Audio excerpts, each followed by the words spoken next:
Hello, everyone, and welcome to another episode of the Wise Decision Maker Show, where we help you make the wisest and most profitable decisions. My name is Dr. Gleb Tsipursky. I'm the CEO of Disaster Avoidance Experts, the future of work consultancy that sponsors the Wise Decision Maker Show. And today with me is Rob Sadow, who's the CEO and co-founder of Scoop, the creator of the Flex Index. Rob, can you tell us a little bit about the key findings from the Flex Index?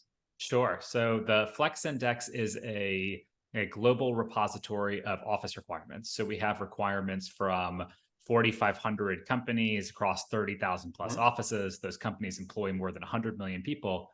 And so we can look month to month, quarter to quarter to understand trends in return to office, remote work, and see how office requirements are evolving. So over the last 3 months, one of the most interesting findings is full-time in office as a share of office requirements for companies dropped from 49% 3 months ago to 42% now. So companies are getting more flexible. 51% of companies offered work location flexibility 3 months ago. That's up to 58% now. Excellent. Now, let's think about how that squares with all the headlines about companies like Amazon and so on asking their employees to return to the office, and other companies like AT&T, like Amazon now, AT&T in September. So what do you figure will be going on in the future given these headlines? So I think what's happening, at the same time we're seeing headlines and a lot of data points around the return to office, at least on a percentage basis, stalling out. What we're finding is that hybrid work in some ways is kind of taking from both sides. So in our latest data, we found that structured hybrid, and when we use the term structured hybrid, we mean when companies set specific expectations on when or how often an employee is supposed to be in the office, that grew from 20% of companies 3 months ago to 30% now. When you look at that 10% change, 7% of it came from the full-time in office, right? Full-time in office dropped from 49 to 42. Okay. The other 3% came from companies that were either fully remote or what we call employees' choice. So employees can choose when or how often they go into the office, which dropped 3 points. And so while you do see some companies like Amazon, for example, going from employees' choice to a structured hybrid model and increasing their office usage, we're seeing a greater percentage of companies go from full-time in office when they were 5 days a week down to 2 to 3 days a week. And so that's why you're seeing some of that stalling out. And based on the trend, I expect the percentage of companies that are full-time in office to continue to drop, hybrid to continue to pick up share. And so I think the vast majority of employees will be at companies that do have some office presence, but the percent of companies that are full-time in office will continue to decline. That's interesting that you said the vast majority of employees will be at companies that require some office presence. So I've helped 23 companies by now transition to hybrid work schedules that return to office. And in the large majority of cases, there are a small, in most cases, minority of people who are allowed to work fully remotely, who are mainly individual contributors, people who, let's say, do programming or accounting or something like that, that doesn't require that much teamwork, and where people can report directly to certain managers and so on. It's kind of not so much of a team dynamic. And so it seems to me that a lot of companies do have arrangements where certain people are allowed full-time remote work, but those people are a small minority of the team. So I'm curious if that's what you're thinking about that when you use the term structured hybrid. Yeah, that's exactly right. So I think the number or the percentage of companies that we find that are fully remote is something like 7-8%. Yeah, right. So very relatively small companies that are fully remote. To your point, a lot of companies have particular roles or particular functions maybe that are allowed to be fully remote, or even that are employees' choice and they can choose whether or how often to go in. What we do find, though, is that disproportionately that level of flexibility is found in smaller companies. And so to give you an example, if a company has less than 500 employees, we actually find that more than 60% of them are either fully remote or give employees choice on when or how often to go into the office. When you look at the other side of the spectrum, so employers that are 50,000 employees or more, it drops to, I believe, 13% that are fully flexible versus a significantly larger number that are hybrid. And so in practice, if you think about the experience that most employees will have, in terms of what their work expectation or being in the office or not, most employees will probably still spend a portion of their time in an office, but it's not ubiquitous, and it may vary a bit by function and size of company and industry. Okay, so to rephrase, it seems that the proportion of companies is going to be a substantial proportion of companies that allow fully remote work or employees' choice. But given the tail end of the companies that don't allow that are going to be the largest companies where the most employees will be working, the experience of most employees will be structured hybrid. I think that's right. And I think maybe to phrase it a different way too, obviously there's a lot more small firms out there than big firms, so right? That's what I'm talking about, right? Exactly. And so the small firms, yes, I think you'll find more flexibility, but large companies disproportionately employ a lot of people as well, right? And yes, I think that of course. That'll impact the experience for a lot of folks. Yeah, exactly right. Okay, so that's good. That's good to clarify. So if somebody was thinking about that they want more flexibility, it would be to the advantage to work in a smaller firm. That's what we find. If I were to describe in some ways the epicenter of where you're going to find flexibility, typically it is smaller companies.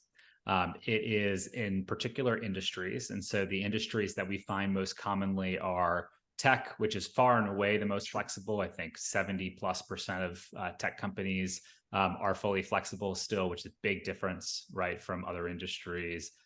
It's in particular geographies. So in the US, for example, we find that companies that are located in the West, in the Northeast, are more flexible on average than companies that are located in the South or the Midwest. So it gives you a little bit of a sense for kind of where and what type of work you're more likely to find greater levels of flexibility versus more office required time. Now, when I talk to leaders, I help large companies, Fortune 500 companies. I also help middle market companies and growing startups. What I tend to see as the key driver of flexibility is a company's desire for talent. And it tends to be the case that Fortune 500 companies place much less emphasis on talent. They have systems, they have processes, they have strategies. The individual employee contributors matters less to them. Whereas at smaller companies, especially at startups, but also at middle market companies, the individual contributors matters quite a bit more to them. And so that emphasis on talent is much higher. And of course, if they want to retain the best talent, they will then give them more flexibility. I'm curious if that resonates with what you're finding. It does. I think there's a couple other elements too that similarly drive toward that same conclusion as to why smaller companies tend to be more flexible. One is that when companies are smaller, there's a much higher focus on, are we going to survive or not, right? Like the actual, profitability and cash burn of those companies is really front and center. It's not that it's not important for a Fortune 500, but it's a little bit less existential for a big company versus a small company.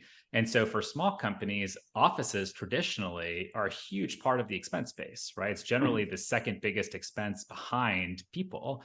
And so for small companies, if you can get away with no office space, or you can get away with less office space for longer, that can make a really big difference in terms of the viability of the company and the ability to get to profitability. And so I think that's an element of it. The other thing that we find is smaller companies, especially in tech, at early stages tend to hire people who are a little bit more senior in their career, meaning that the earliest employees tend to be somewhat experienced, or hiring other experienced folks who can contribute right away. There's a little bit less of the hiring straight out of school or building kind of like talent development pipelines, if you will, and career pathing within the company at the very early stages. And so that comparatively less focus on newer talent coming in, needing to be mentored by older talent or kind of more experienced talent, I think also makes it a little bit easier to operate in not co-located way. Whereas I think when some of the companies get larger, one of the things that we hear the most as a challenge, and I'm curious if you hear the same, is mentorship and how do you train kind of newer folks into the workforce is just a little bit more challenging in some particular functions or types of fields. And I think that's part of also why you see a little bit more office time for larger companies than you do for some of the earliest companies starting out.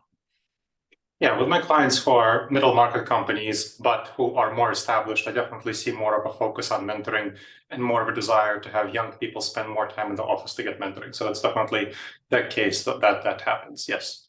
But I'm curious to talk about a little bit about the difference between, and I'm curious, I don't know if you track this, difference between family-owned firms versus not family-owned firms, because I've seen family-owned firms have quite a bit more of an emphasis on being in the office than the non-family-owned firms. Partially, I think, because the not family-owned firms are more professionally managed, and not to criticize family-owned firms, but that's the difference, right? Professional management versus family management. And that professional managers do look at the bottom line, and they see that by offering flexibility, they can get better retention, better recruitment, employee engagement, they can save on costs and the office space and whatnot. I'm curious if that's something that you're finding. Yeah, that's super interesting. I confess I have not looked at that, Mm. but as a next step, I may go back and look at our Flex Index data and see if we can pull some of it and see if that trend holds. What you said makes a lot of sense, but it isn't something that I've looked at before. Mhm. Okay. Now, I want to ask about the structured hybrid model. So I was working with one company literally in the last week. We were deciding on how to do things. And they had a model of having people come in 3 days in the office. And we decided to switch to a model of people coming in based on a manager-led model, where the manager, together with a team member, decides on what the office is for, the kind of activities that need to be done in the office, and then people are coming into the office to do those activities. And I'm curious, how would you define that within your modality of structured hybrid versus employee choice? Because it seems it's not really employee choice. It's kind of like the team leader chooses based on certain clear guidelines and principles. So I'm kind of trying to pull on the thread of what the structured hybrid actually means. Sure. So when we think about structured hybrid, there are a few different types of models for structured hybrid. So the most common one we find is what you described, which is minimum days a week. So company sets a designation that everyone or all corporate employees, for example, need to be in 2 days a week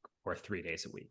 On average, we find it to be 2.53 to be specific. So roughly half the time in the office, half the time not in the office.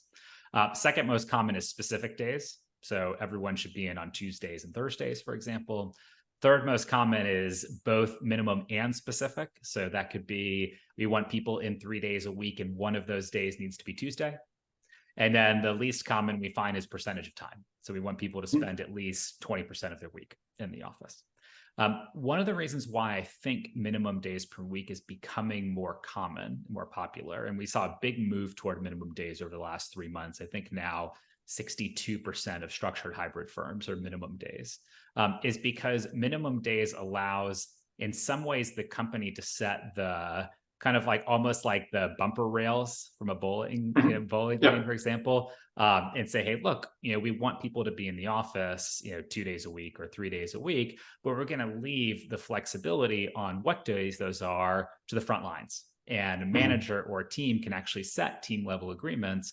I think that is likely to be a much more effective model over time than designating for the entire company. Everyone has to be in on Tuesday and Wednesday, because different teams have different cadences. They may have different kind of needs based on the type of work that they do, different personalities or kind of working styles within the team. And so I think that balance of some structure for bigger companies, but then pushing the specifics around that structure to the front lines and managers and teams to then come up with their own agreements on how that manifests, will be in some ways maybe the most effective for larger companies. And so I think it's in some ways, to answer your original question on how we would define it, it's still structured hybrid, but instead of the company saying, hey, look, everybody in the company has to do this, it's, hey, here are the guardrails around it. And then we're going to allow the specifics within that to be defined at the team level.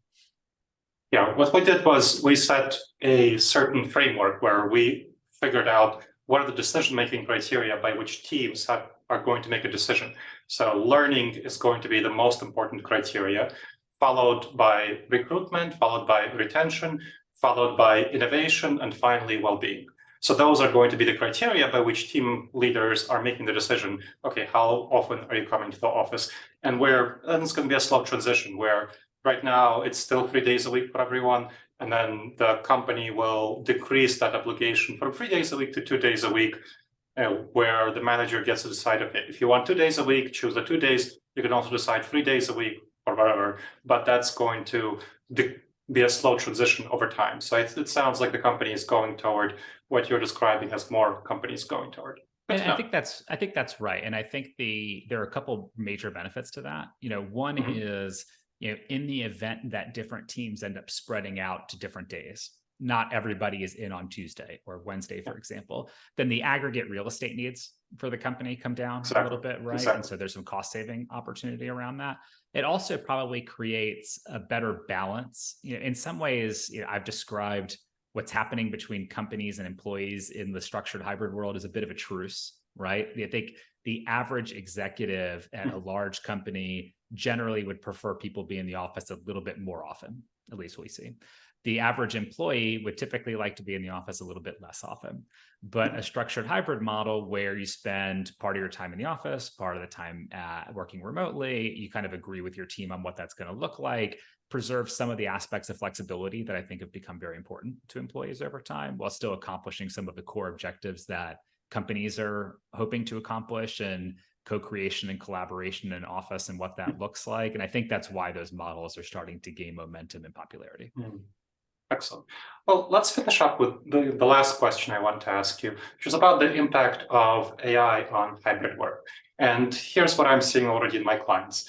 AI is enabling better communication and coordination, which decreases the need for people to be in the office because they can communicate and coordinate more easily when they're working remotely. So my prediction is that AI will enable more people to spend more time working remotely while still in an overall structured hybrid model, because there's a decreased need for communication and coordination, which is replaced by AI. So as a last question, what do you think will happen? I think you're right. And frankly, as a company, Scoop, our software, is quite focused on some of these types of challenges and how do you integrate different capabilities, AI included, to solve them. And so we build software to help enable hybrid teams and specifically help employees figure out, well, when is it most productive for me to be in the office? When will other folks be there? So I know that's going to be a good day in the office versus I go in and spend the day on Zoom and ask myself, why did I come into the office in the first place? And so I think the more that technology enables cutting out some of the cost associated with making the decision as to where you're going to work, and making sure that when you work from home, you feel like you've got the right activities on those days. And when you're in the office, or even that software recommends to you when to come into the office based on the things you care about, the types of meetings you have, et cetera, I think that's more efficient, and it will enable hybrid to operate more smoothly in the future as that technology gets better and better. Excellent. Well, thank you for sharing your expertise, Rob. That was very helpful. It's my pleasure. Thanks for having me. And thank you to the audience for checking out another episode of the Wise Decision Maker Show. Please make sure to subscribe wherever you checked out the show and leave a review. It helps others discover the show, and it helps us improve the show. All right, everyone. I look forward to seeing you in the next episode of the Wise Decision Maker Show. In the meantime, the wisest and most profitable decisions to you, my friends.